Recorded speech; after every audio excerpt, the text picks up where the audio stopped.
dalam kegiatan yang saya bentuk dari kegiatan aksi nyata 1.4. Terima kasih sekali lagi kepada teman-teman yang sudah menghadiri acara pada siang hari ini. Sholawat serta salam marilah kita haturkan kepada junjungan kita Nabi Agung Muhammad SAW yang senantiasa kita nantikan syafaatnya di yaumil akhir nanti. Baik, teman-teman yang saya hormati, pada kesempatan kali ini saya akan berbagi informasi. Saya akan menyampaikan atau belajar bersama, karena saya juga memang masih butuh banyak belajar. Jadi mari kita bersama-sama belajar. Saya berdiri di sini bukan untuk menggurui Bapak Ibu, bukan untuk mengajari, tapi mari kita belajar bersama. Demikian. Bapak Ibu langsung saja, dengan waktu sudah cukup siang, nanti segera selesai. Kegiatan hari ini yakni aksi nyata 1.4 dengan judul menumbuhkan budaya positif melalui keyakinan kelas. Ini saya buat untuk melengkapi tugas modul 1 saya, modul terakhir. Jadi dari modul yang pertama atau modul 1 ini ada beberapa submodul, yaitu ada 4 submodul, dan ini adalah tugas submodul yang terakhir. Dari aksi nyata dengan judul menumbuhkan budaya positif melalui keyakinan kelas. Di sini sebelumnya akan kita melakukan aktivitas bersama terlebih dahulu, di mana nanti rekan-rekan bisa mengikuti arahan dari saya.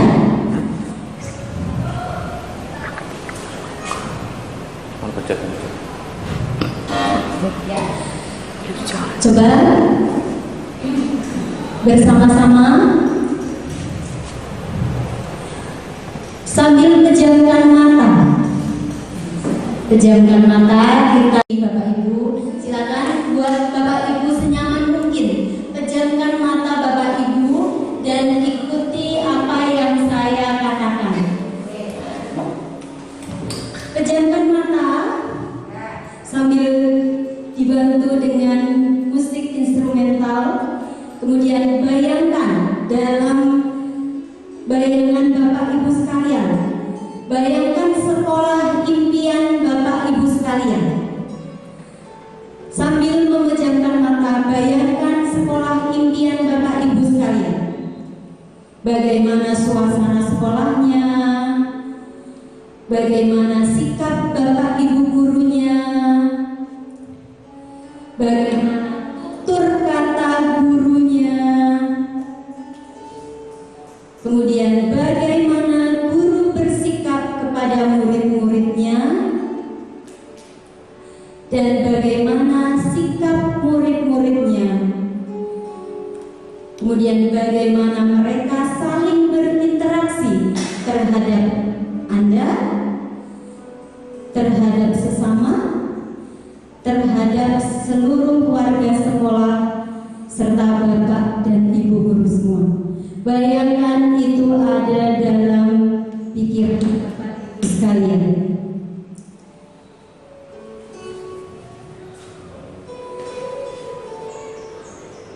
Ya, terus bayangkan. Sudah Bapak Ibu? Sudah. Jangan tertidur ya. Saking menikmati sampai tertidur. Ya, oke. Bapak Ibu sekalian, sudah cukup, bisa dibuka matanya. Sudah ada bayangan? Bisa digambarkan tadi suasana sekolah Bapak Ibu sekalian yang diharapkan tentang Bapak Ibu gurunya, tentang anak didiknya, suasananya seperti apa, interaksinya seperti apa. Sudah bisa dibayangkan? Sudah. Itu semua harapan Bapak Ibu guru apa bukan? Itu harapan atau kenyataan yang sudah terjadi selama ini? Oh, ada yang kenyataan, ada yang harapan. Tapi kalau misal kenyataan itu sudah sesuai dengan harapan atau belum? Kira-kira? Ada yang sudah, ada yang belum. Baik. Nah, Bapak Ibu guru, ini untuk mengawali kegiatan kita pada hari ini, karena ini terkait dengan situasi atau kondisi atau apa ya, bisa dikatakan keadaan yang bisa kita rasakan selama kita berada di lingkungan sekolah. Selanjutnya, harapan kepada murid. Kita tentunya sebagai Bapak Ibu guru sekalian memiliki harapan. Harapan itu yang tertuju kepada murid kita, bahwa murid dapat menerapkan budaya positif kepada murid supaya menjadi kebiasaan-kebiasaan yang melekat pada diri murid dalam lakunya. Jadi harapannya adalah menerapkan budaya positif pada murid supaya menjadi kebiasaan-kebiasaan yang melekat pada diri murid dalam lakunya. Tentunya ini berlaku untuk keseharian anak-anak di mana mereka ada di lingkungan sekolah. Nah, ini harapan dari kita nanti akan mengarah ke sana. Kemudian untuk mewujudkan sekolah impian tersebut, bila Anda adalah seorang guru di sekolah, bagaimana Anda akan menciptakan sebuah lingkungan yang positif di sekolah? Tentunya anak didik kita adalah anak didik di mana mereka itu diibaratkan benih-benih padi, dan sekolah adalah ladangnya, dan kita adalah yang bertugas menyemainya. Kemudian bagaimana agar benih-benih tersebut bisa tumbuh sesuai seperti yang kita harapkan. Nah, di sini bagaimana Anda akan menciptakan sebuah lingkungan yang positif di sekolah? Apa strategi yang akan Anda pilih, dan bagaimana Anda akan menerapkan disiplin positif? Kemudian apa yang perlu kita lakukan terlebih dahulu? Tentunya salah satu hal yang paling penting adalah kita perlu menghilangkan rasa takut terlebih dahulu. Rasa takut yang ada dalam diri murid-murid sehingga mereka merasa aman, merasa nyaman ketika berada di sekolah. Dan tentunya ketika mereka membuat kesalahan adalah suatu proses pembelajaran, dan dari proses pembelajaran itu sendiri maka anak bisa belajar dari hal tersebut. Nah, setelah mereka belajar maka dapat memahami bahwa kesalahan itu adalah salah satu pembelajaran, dan mereka akan merasa tenang tanpa rasa tertekan dan merasa nyaman. Nah, ini yang disebut dengan pembelajaran. Jadi ketika anak melakukan suatu kesalahan, bahwa kita bisa menyadari bahwa itu adalah salah satu pembelajaran. Kemudian berikutnya, nah di sini kita akan melakukan satu kegiatan lagi. Mungkin ini ada interaksi satu sama lain rekan-rekan, teman-teman. Kegiatan ini saya beri nama cobalah buka. Nah, Anda adalah A, salah satu dari Bapak Ibu sekalian adalah A, dan pasangan Anda adalah B. Ya, jadi mohon berpasangan antara A dan B, Bapak Ibu sekalian. Coba Anda bayangkan bahwa Anda menyimpan sesuatu yang sangat berharga di dalam kepalang tangan Anda. Monggo Bapak Ibu.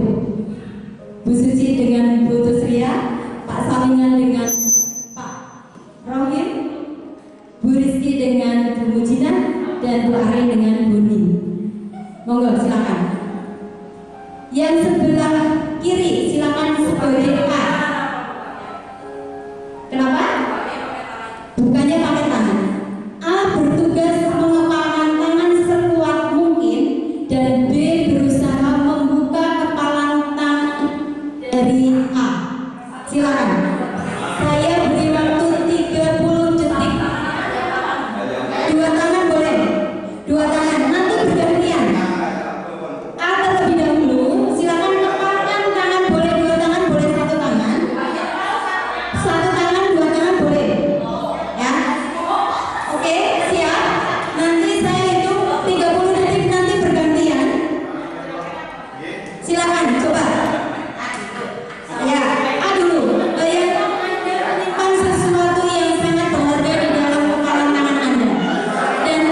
Iya, luar biasa. Nah, sekarang begini Bapak Ibu. Bandingkan jawaban Anda apakah berbeda atau sama. Bila mana berbeda, kira-kira mengapa? Dari pertanyaan berikut, apakah Anda sebagai A atau B membuka kepalan tangan Anda? Anda sendiri yang bisa menjawab. Kemudian mengapa? Apa alasannya? Nah, itu. Kemudian yang kedua, apakah Anda, yaitu A atau B, menutup kepalan tangan Anda? Mengapa dan apa alasannya? Lalu yang ketiga, dalam kegiatan ini sesungguhnya siapa yang memegang kendali atau kontrol untuk membuka atau menutup kepalan? Coba, tadi yang terbuka siapa? Yang dapat terbuka? Kepalanya yang coba, saya ingin tahu apa alasannya apa, kenapa bisa sampai terbuka? Bisa dari Bu Arin dulu, nanti dengan Bu Ning. Alasannya kenapa kira-kira kok bisa terbuka? Udah mau kuat lagi. Udah nggak kuat lagi. Apa yang nggak kuat Bu? Dari apa yang nggak? Bisa terbuka soalnya mungkin pasangannya nggak seimbang Bu. Saya berusaha untuk bisa gimana caranya membuka kepalan tangan yang B itu teman saya, bagaimanapun caranya harus berusaha fokus, ini yang fokus. Kalau tadi kan kata saya kan dari tadi ketawa ke TV, jadi aku fokus ini gitu. Energinya itu terbagi ketawa juga gitu. Saya berusaha untuk fokus gitu. Luar biasa. Itu yang ada yang sama sekali tidak terbuka? Ada? Butuh tadi ya? Butuh kuat ya? Bu Suci, oh ya, luar biasa Bu Suci. Ya, coba Bu Suci bisa diberitahu kita alasan kenapa Bu Suci bisa sampai mempertahankan kepalan tangan? Apa karena itu memang sangat berharga untuk Bu Suci? Ya, terima kasih. Ya, karena itu kepalan sangat sangat kencang sekali. Saya berusaha mempertahankan kepalan saya karena itu merupakan rahasia. Oke, ternyata rahasia Bu Suci, makanya sangat dijaga, jangan sampai terbuka. Oke, ya, berarti sudah ada jawaban ya dari teman-teman kenapa sampai bisa terbuka dan kenapa bisa sampai dipertahankan dengan sekuat tenaga. Nah, di sini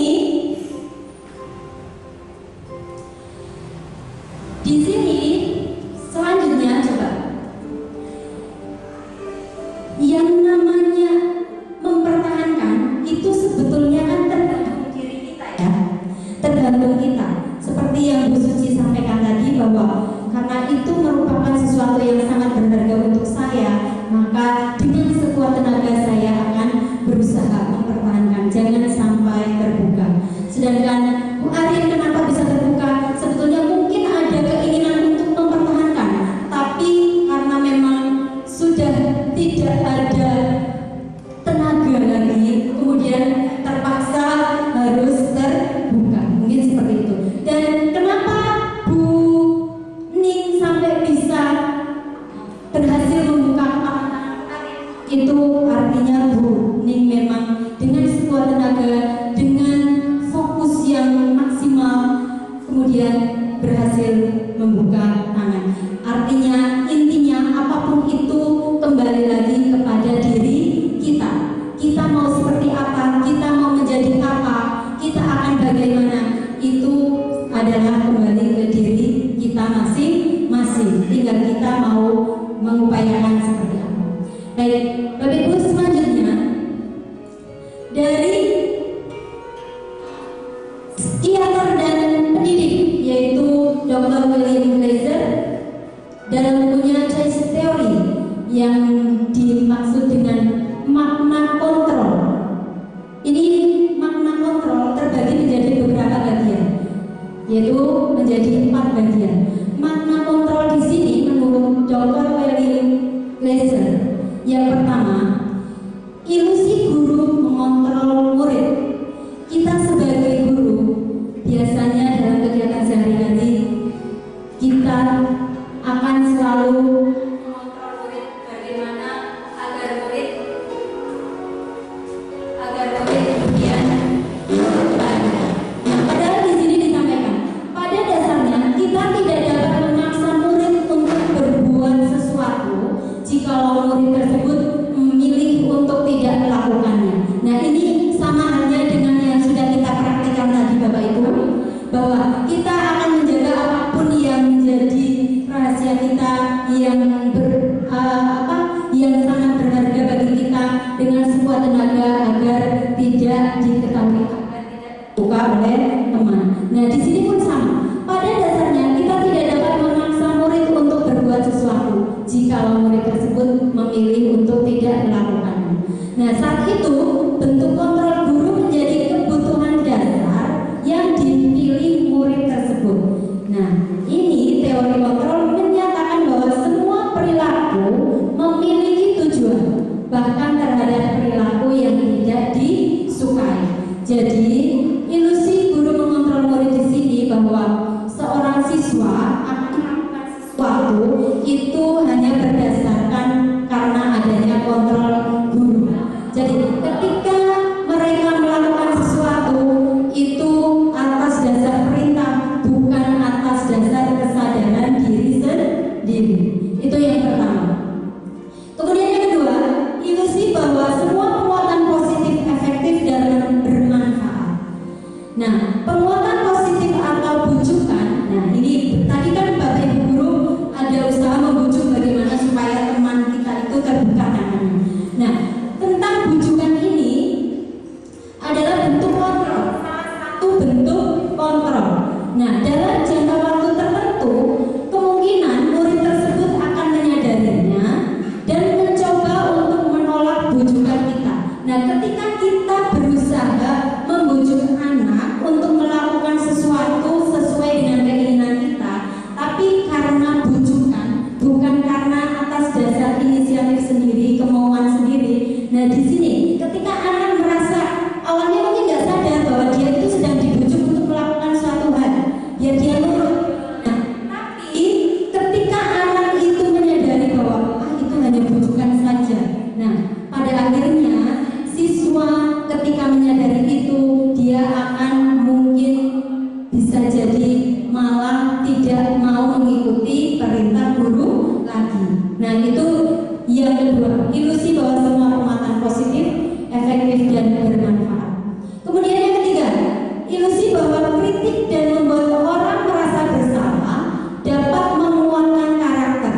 Nah, ketika anak didik kita bersalah, kita menyalahkan, kita mengkritik. Nah, menggunakan kritik dan rasa bersalah untuk mengontrol murid menuju pada identitas gagal. Itu yang sesungguhnya. Ketika kita menemui murid bahwa murid itu melakukan kesalahan, kemudian kita dengan sadar, dengan sengaja mengkritik dan menyalahkan anak, ternyata itu adalah termasuk mengarahkan siswa menuju pada identitas gagal. Nah, kenapa? Di sini disampaikan bahwa mereka belajar untuk merasa buruk tentang diri mereka. Mereka akan merasa bahwa, oh saya salah, karena Bapak Ibu guru sudah memberitahu bahwa saya salah. Nah, mereka akan mengembangkan dialog diri yang negatif. Dia akan selalu mengingat bahwa dirinya itu bersalah. Kemudian, nah, kadang-kala sulit bagi guru untuk mengidentifikasi bahwa mereka sedang melakukan perilaku ini. Kita kadang tidak menyadari bahwa kita sedang melakukan aktivitas di mana ilusi bahwa kritik dan membuat orang merasa bersalah itu dapat menguatkan karakter. Tapi ternyata di sini kurang bagus. Nah, seringkali guru cukup menggunakan suara yang halus untuk menyampaikan pesan yang negatif. Nah, itu adalah yang ketiga. Kemudian yang keempat, ilusi bahwa orang dewasa memiliki hak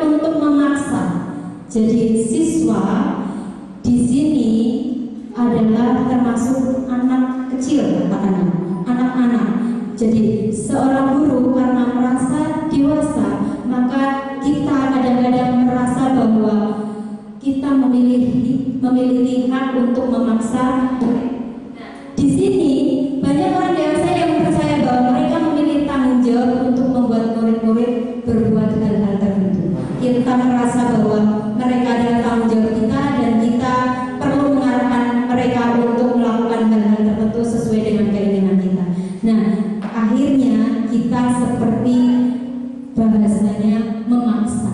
Nah, ini yang teori dari Dr. William Glasser.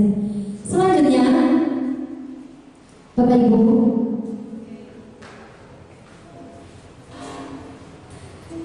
dari teori Stephen R.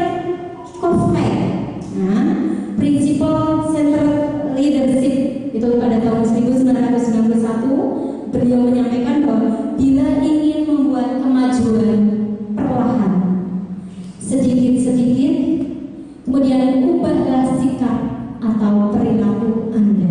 Maksudnya dari diri kita terlebih dahulu. Namun bila kita ingin memperbaiki cara-cara utama kita, maka kita perlu mengubah kerangka acuan kita.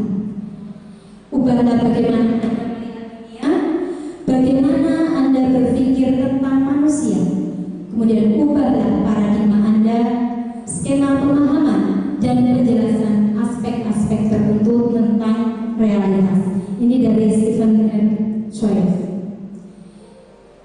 Maaf Doni kalau salah kata saya. Kemudian dilanjutkan, di sini ada stimulus respon dan teori kontrol. Ini masih dari teori yang kedua. Perbedaan dari stimulus respon dan teori kontrol. Di sini bisa kita lihat bersama Bapak Ibu bahwa stimulus respon di sini adalah realitas kebutuhan kita sama. Kita berpikir bahwa kita memiliki kebutuhan sama antara guru dan siswa, tentunya untuk memajukan sekolah, untuk hal-hal yang baik yang ada di sekolah. Teori kontrolnya, realitas kebutuhan kita berbeda antara guru dan siswa sebetulnya memiliki kebutuhan yang berbeda. Kemudian untuk yang kedua, semua orang melihat hal yang sama.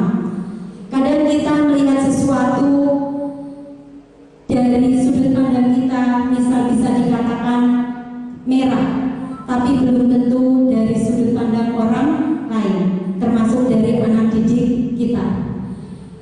Kemudian teori kontrol mengatakan setiap orang memiliki gambaran berbeda. Kemudian yang ketiga, kita mencoba mengubah orang agar berpandangan sama dengan kita.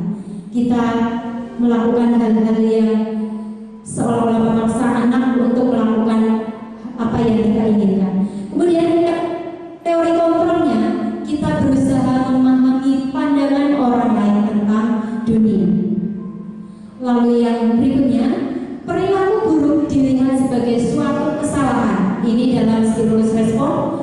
Lalu dari teori kontrolnya, semua perilaku memiliki tujuan, sekalipun itu dikatakan oleh kita adalah hal yang salah. Lalu yang selanjutnya, orang lain bisa mengontrol saya, dan hanya Anda yang bisa mengontrol diri Anda. Ini seperti yang kita praktikkan tadi. Lalu yang saya bisa mengontrol orang lain, dan teori kontrolnya Anda tidak bisa mengontrol orang lain. Lalu yang berikutnya, pemaksaan ada pada saat bujukan gagal. Ketika kita merasa bujukan kita gagal, maka kita akan memaksa bagaimana anak untuk melakukan hal yang kita inginkan. Lalu kolaborasi dan konsensus menciptakan pilihan-pilihan baru. Ini adalah tawaran dari teori kontrol. Lalu yang berikutnya, yang terakhir, model berpikir menang atau kalah. Lalu dari teori kontrolnya, model berpikir menang-menang. Artinya Bapak Ibu guru juga harapannya terwujud, anak-anak juga bisa tetap memiliki hak untuk merasakan bahwa dia itu dihargai. Ini dari stimulus respon dan teori kontrol. Bedanya demikian Bapak Ibu. Selanjutnya kita masuk ke nilai-nilai kebajikan dalam profil pelajar Pancasila.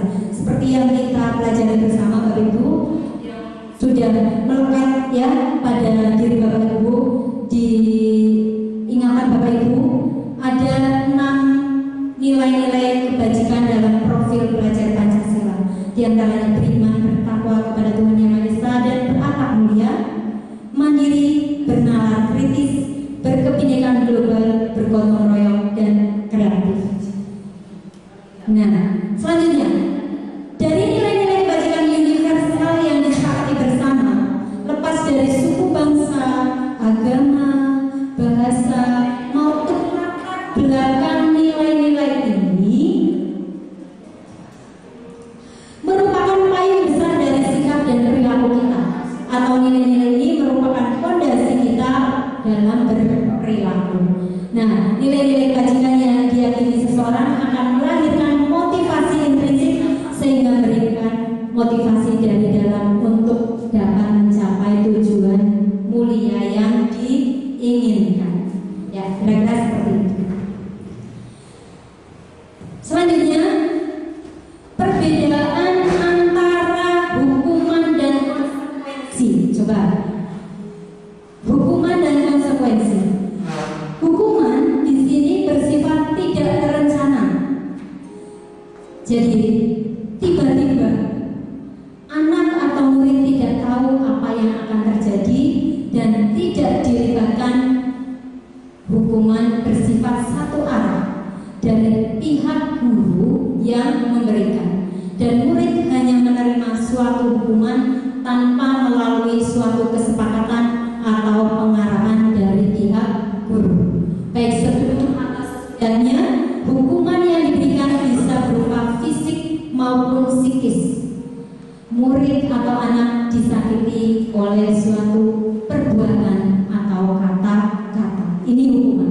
Jadi anak tidak tahu kalau mereka itu akan dilibatkan, mereka akan dihukum karena melakukan suatu kesalahan. Hukuman apa yang akan dia dapatkan? Itu hukuman. Kemudian bedanya dengan konsekuensi. Konsekuensi di sini sudah terencana, Bapak Ibu, atau sudah disepakati, sudah dibahas dan disetujui oleh murid dan guru. Jadi umumnya bentuk-bentuk konsekuensi dibuat oleh pihak guru atau sekolah, dan murid sudah mengetahui sebelumnya konsekuensi yang akan diterima bila ada pelanggaran. Nah, pada konsekuensi, murid tetap dibuat tidak nyaman untuk jangka waktu pendek. Ini perbedaan antara hukuman dengan konsekuensi. Jadi, kira-kira yang sudah pernah dipraktikkan yang dua-duanya, mungkin dua-duanya ya, selama ini. Oke, kita masuk ke bagian di mana di situ ada hukuman dan disiplin. Hukuman adalah suatu hal yang bisa menyakitkan, dan itu harus terjadi. Nah, kemudian disiplin di sini, hukuman itu sebetulnya ditujukan untuk anak, biar anak menjadi memiliki rasa disiplin. Nah, dari disiplin ini bisa terbagi menjadi dua arah, yaitu konsekuensi dan restitusi. Kalau konsekuensi itu adalah sesuatu yang harus terjadi, kemudian restitusi itu merupakan pilihan. Jadi kalau konsekuensi mau nggak mau, karena sudah konsekuensinya seperti itu, anak harus mendapatkan konsekuensinya. Tapi kalau restitusi ini, anak masih bisa memilih. Dia memilih agar dia menyadari apa yang dia lakukan itu keliru, dan dia nantinya bisa memilih sendiri untuk memperbaiki dengan cara yang dia pahami. Nah, kira-kira seperti itu. Kemudian tentang negatif, netral, dan positif. Nah, di sini ada kata-kata di mana yang bisa atau yang mungkin pernah kita sampaikan kepada anak, bahwa kata negatif di sini, awas kalau dilakukan lagi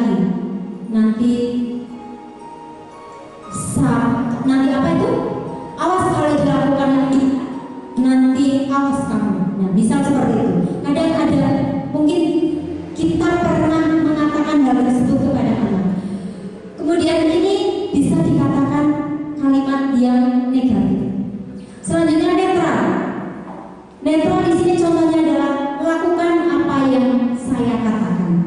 Nah, ini sifatnya netral, tidak ada paksaan, ya, tidak ada paksaan, tapi bisa mengarahkan seorang siswa untuk melakukan apa yang kita inginkan. Kemudian yang positif di sini, contohnya, apakah hal ini yang sesungguhnya ingin kamu lakukan? Mungkin dengan kata-kata atau pertanyaan seperti itu. Ketika kita menemui siswa melakukan kesalahan, mungkin inilah yang bisa kita sampaikan kepada anak. Kita tinggal memilih mau negatif, netral, atau positif. Ya, kira-kira seperti itu Bapak Ibu. Ini garis besarnya saja saya sampaikan. Nah, sampai pada restitusi. Apa itu restitusi? Restitusi adalah proses menciptakan kondisi bagi murid untuk memperbaiki kesalahan mereka sehingga mereka bisa kembali kepada kelompok mereka dengan karakter yang lebih kuat.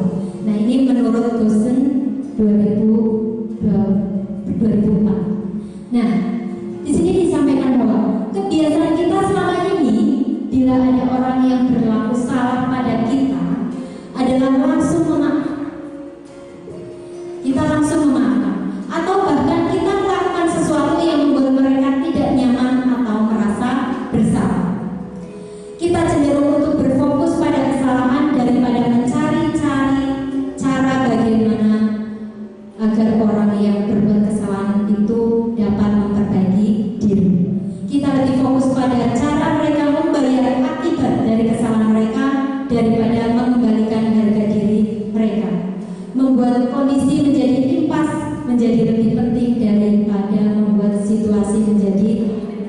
Nah, mungkin ini pernah kita lakukan dengan secara tidak sadar. Nah, selanjutnya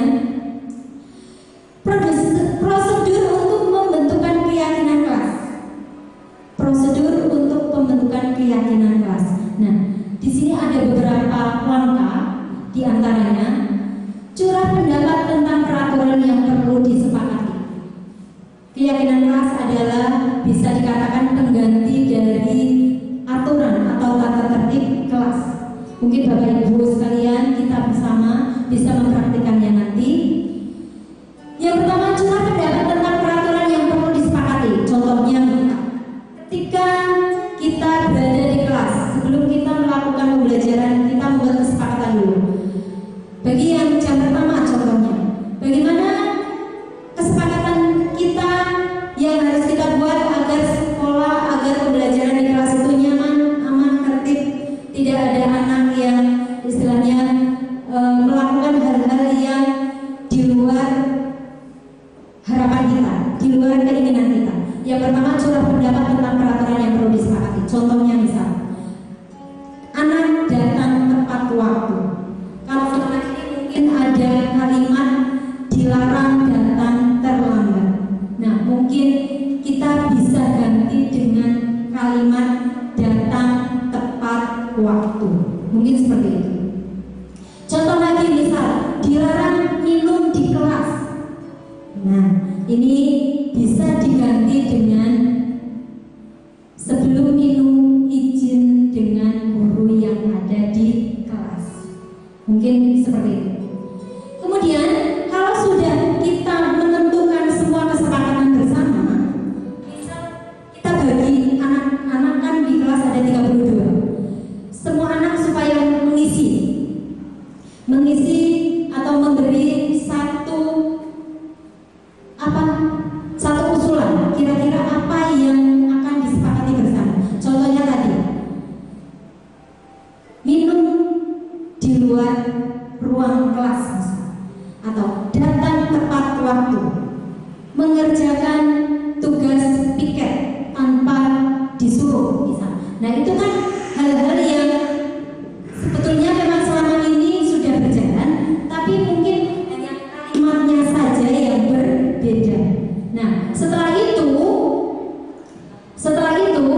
kita membuat kesepakatan bersama, catatlah semua masukan di papan tulis atau kertas yang besar. Kita catat di papan tulis,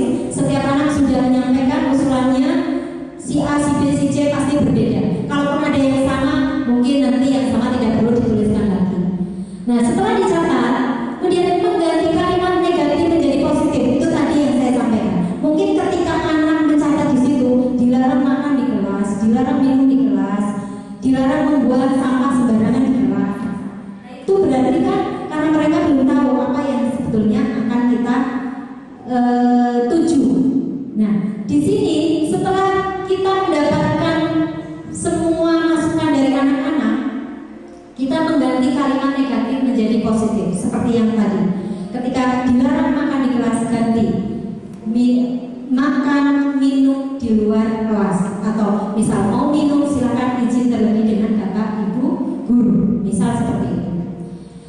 Nah, setelah ganti kalimat negatif menjadi positif, tinjau kembali, mungkin masih ada pernyataan yang tertulis berupa peraturan-peraturan. Nah, kalimatnya ada yang masih kurang mengena, masih bersifat kayak seolah-olah memaksa aturan.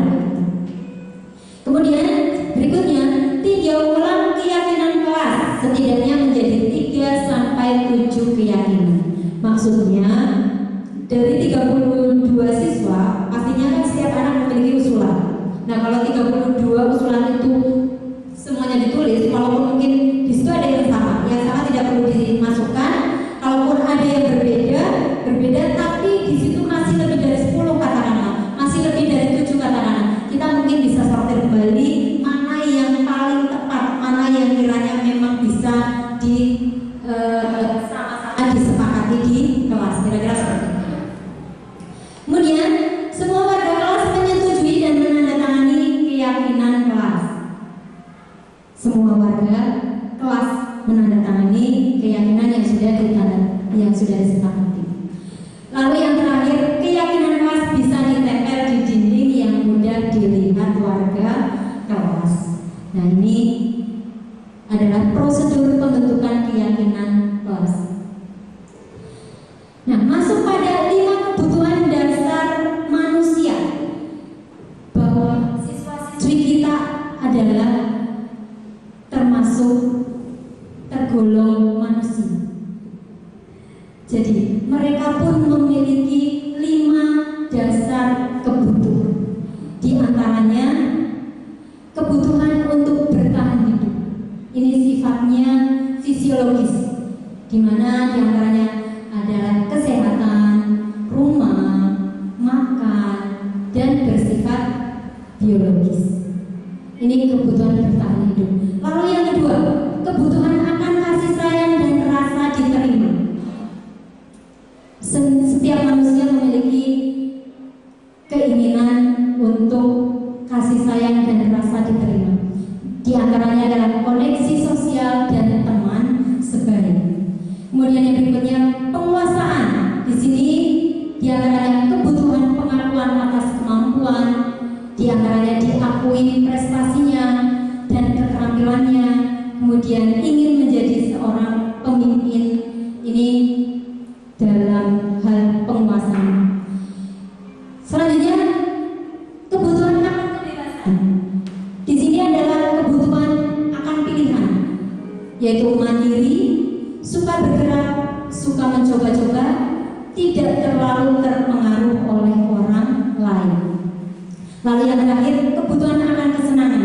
Di sini adalah kebutuhan untuk merasa senang, yaitu yang bermain, tertawa, menikmati apa yang dia lakukan. Contohnya, kebutuhan akan kasih sayang. Seorang anak, pernah nggak Bapak Ibu menemui di kelas anak yang membawa bekal dari rumah, kemudian diganggu oleh temannya, bekalnya diam-diam dicicili, diam diambil minyak, diambil telur gorengnya, diambil tempe gorengnya, kemudian mengadu marah-marah, katanya, "Bu, bekal saya diambil sama si A."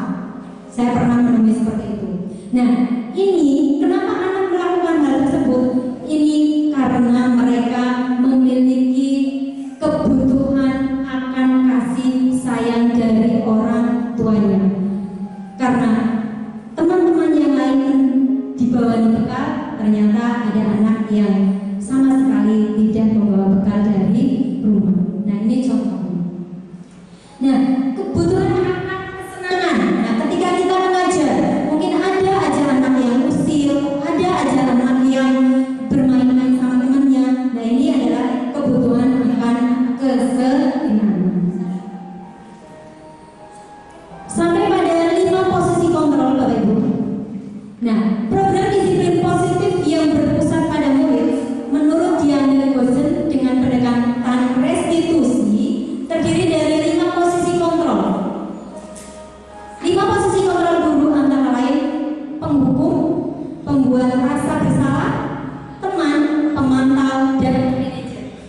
Coba Bapak Ibu Guru akan saya perlihatkan tentang 5 posisi kontrol.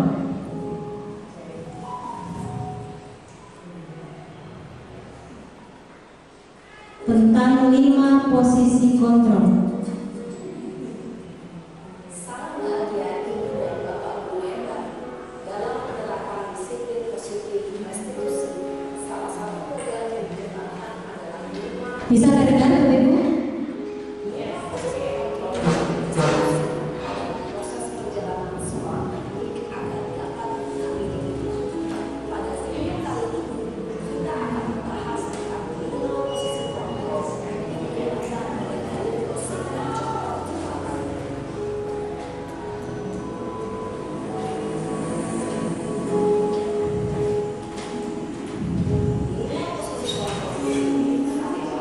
Satu, posisi Keras nggak? Terdengar sampai situ? Enggak.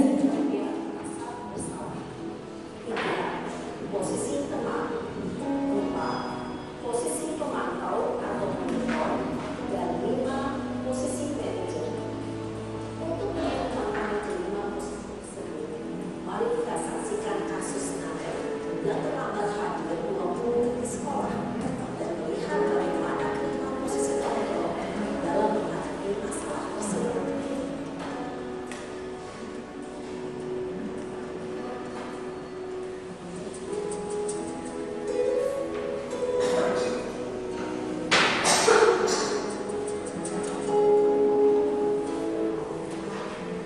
Ya, di sini ada 5 posisi kontrol Bapak Ibu.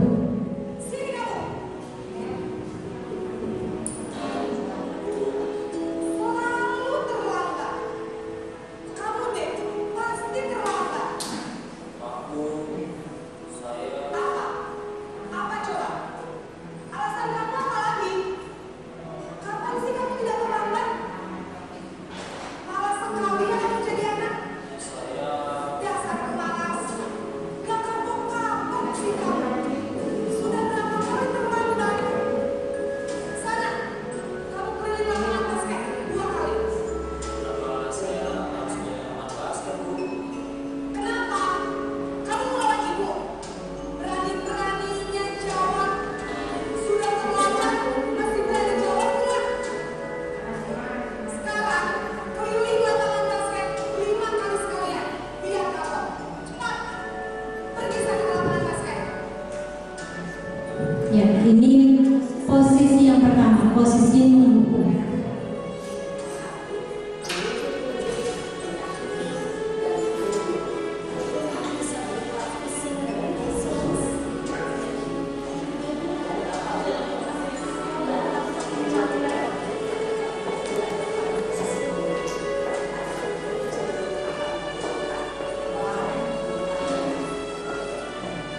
Posisi manajer adalah posisi kontrol yang disarankan untuk membimbing murid memiliki sikap disiplin yang positif, yaitu murid yang berguru, bertanggung jawab, dan dapat memecahkan masalah.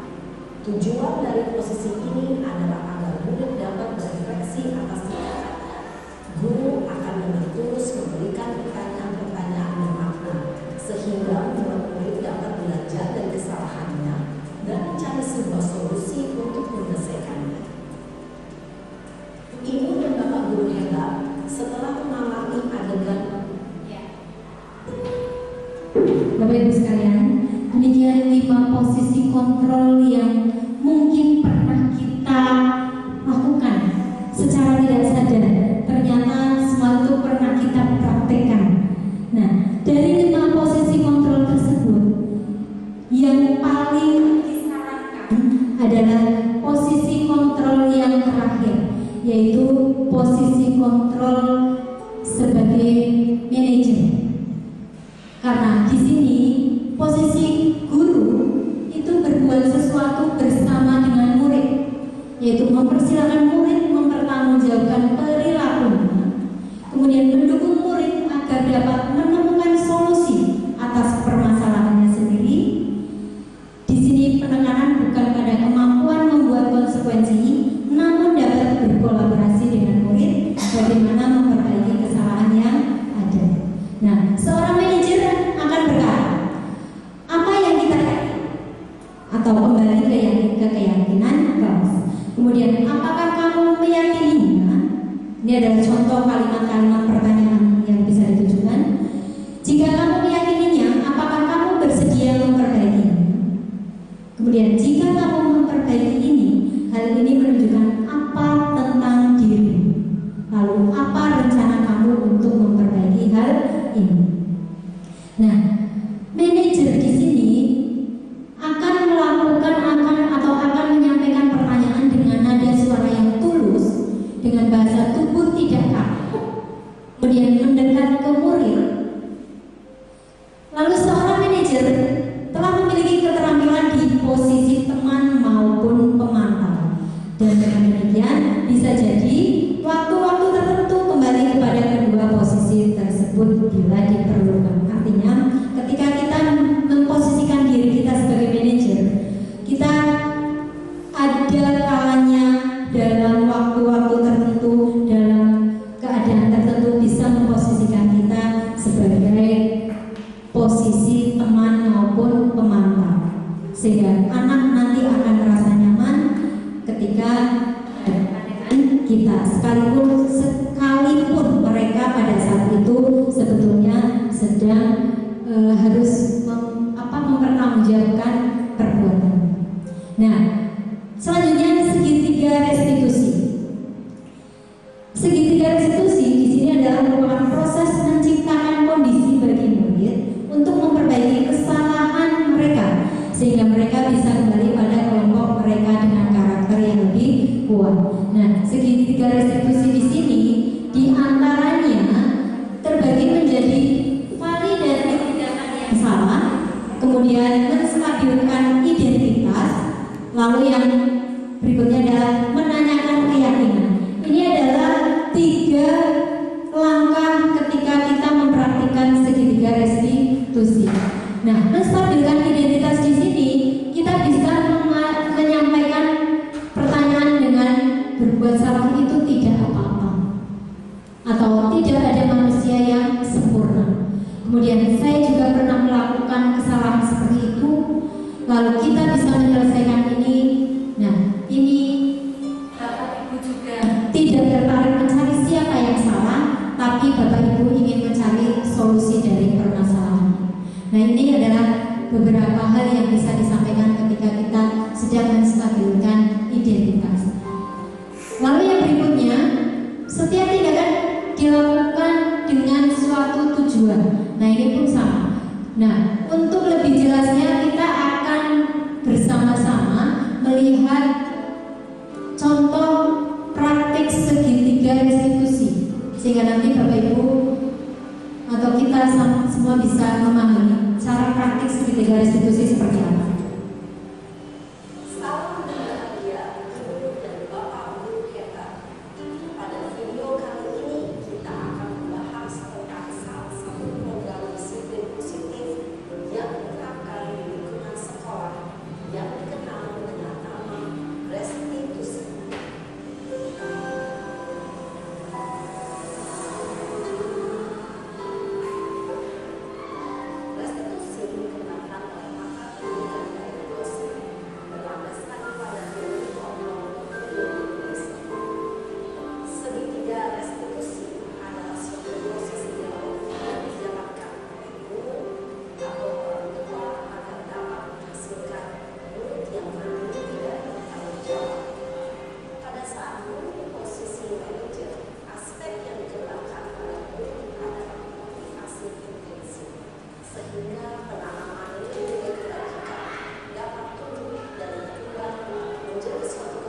Ya, ini adalah contoh penerapan segitiga restitusi Bapak Ibu.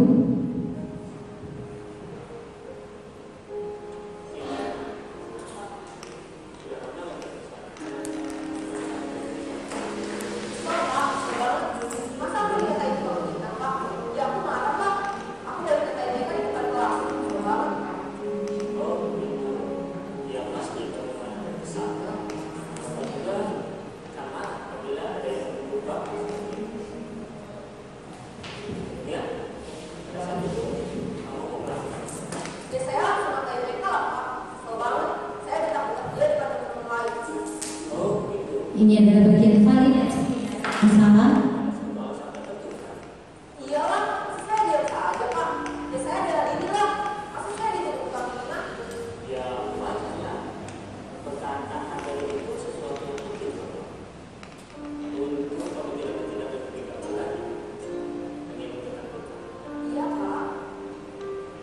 Untung saya masih bersabar dan hanya mengucap saja.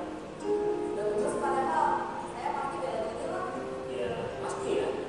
Tapi kamu memilih untuk tetap bertahan dan bersabar. Kamu memilih untuk tidak berbuat lebih parah lagi. Nah, sekarang coba terkalikan tindakan kamu yang kamu sampaikan di kelas Nah, ini menanyakan keyakinan. sesuai dengan keyakinan kelas atau prinsip kamu tidak. Enggak lah Pak. Capek Pak jadi marah.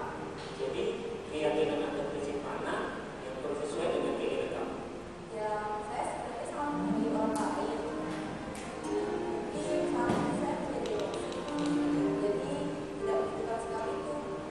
Kamu meyakini tidak ada orang itu seperti itu. Yakin lah Pak. Iya, setuju. Kita harus saling menghargai. Namun, ada juga keyakinan yang kita sepakati yang harus kita jalankan. Apabila kita sedang marah, Ya saya bisa lebih proaktif. Mulai dengan diri sendiri. Saya bisa jadi lebih sabar. Mengambil keputusan untuk mau apa lagi. kira-kira kamu bersedia memperbaiki masalah ini tidak? Sedia Pak.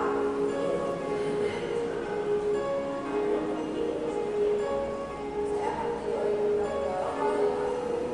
Dan saya proaktif. Iya. Menurut kamu, bagaimana rasanya menjadi orang seperti itu? Ya nyaman Pak. Bangga bisa bersama dan Baiklah kalau begitu. Ayo kita pikirkan bagaimana memperbaiki masalah ini.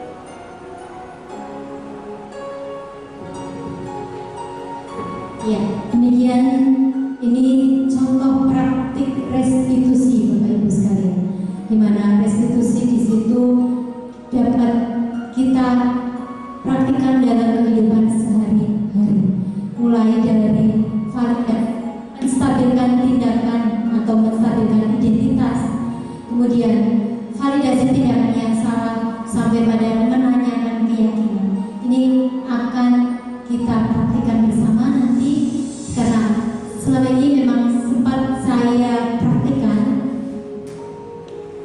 di kelas dan ada keyakinan kelas juga yang sudah saya sepakati bersama warga kelas. Di sini ada contoh bukti bahwa saya menyampaikan keyakinan di kelas tersebut. Baik Bapak Ibu, sampai pada akhir pertemuan hari ini, saya mungkin perlu juga menyampaikan tentang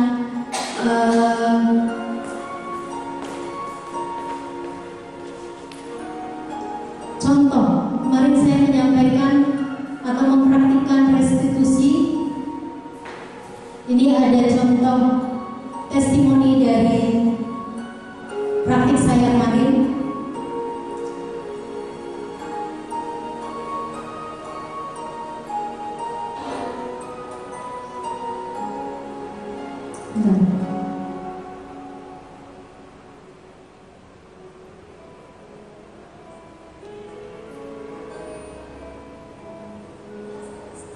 Suaranya terlalu kecil ya Bang?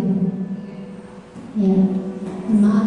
Ya, sebenarnya cukup. Ya, kira-kira itu yang bisa saya sampaikan pada bagian ini. Maaf siang hari ini. Untuk yang terakhir, coba kira-kira dari apa yang kita pelajari bersama tadi, ada beberapa yang mungkin kita sadari bahwa ternyata semua yang ada di sini pernah terjadi dengan kita. Iya Pak tidak Bapak Ibu? Iya.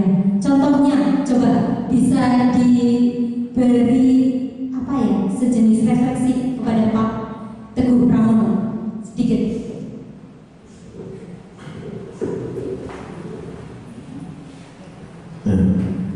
Iya, terima kasih sekali Bu Iko, yang tadi saya sudah melihat bahwa Iko ternyata menarik sekali ya. Jadi cara penanganan siswa itu tadi ada beberapa, dan sebagian besar itu memang sudah kita lakukan ya, mulai dari sebagai teman, sebagai apa saja, ada penghukum, ada sebagai teman, sebagai manajer, ya seperti itu. Dan kami semua juga secara umum mungkin sudah melakukan semuanya di sini, seperti itu ya. Nah tapi kebanyakan mungkin porsinya berbeda-beda, porsinya berbeda-beda.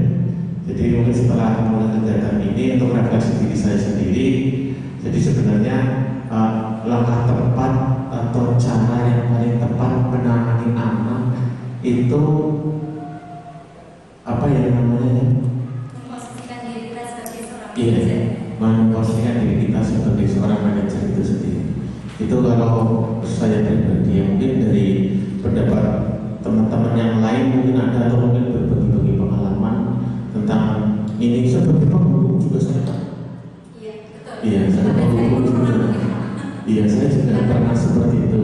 Karena mungkin saya waktu itu belum bisa kontrol atau bagaimana ya. Jadi saya marah begitu saja sama anak. Tapi sebenarnya kalau misalnya penghukuman terhadap anak itu sendiri kan, setelah tadi kan melihat itu ya kurang baik seperti itu.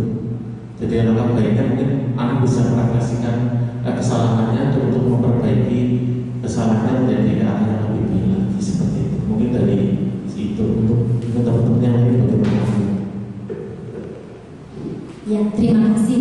Itu refleksi dari Pak Pram ya, bahwa kita memang secara tidak sadar pernah melakukan hal-hal yang memang di posisi dari 5 kontrol posisi tadi. Nah, hanya saja di sini sempat ditekankan bahwa posisi kontrol yang terbaik adalah di mana kita menjadi seorang manajer. Karena ketika kita memposisikan kita sebagai seorang manajer, siswa akan merasa nyaman, dan justru disitulah ibaratnya dari yang awal tadi, bahwa sebelum kita melakukan pembelajaran, sebelum kita mencapai sesuatu, kita awali dengan membuat siswa merasa nyaman terlebih dahulu. Terima kasih. Sampai di sini pertemuan kita pada siang hari ini. Mohon maaf atas segala kekurangan baik dari tutur kata. Untuk itu saya tutup pertemuan hari ini. Demikian, billahi taufiq wal hidayah. Wassalamualaikum warahmatullahi wabarakatuh.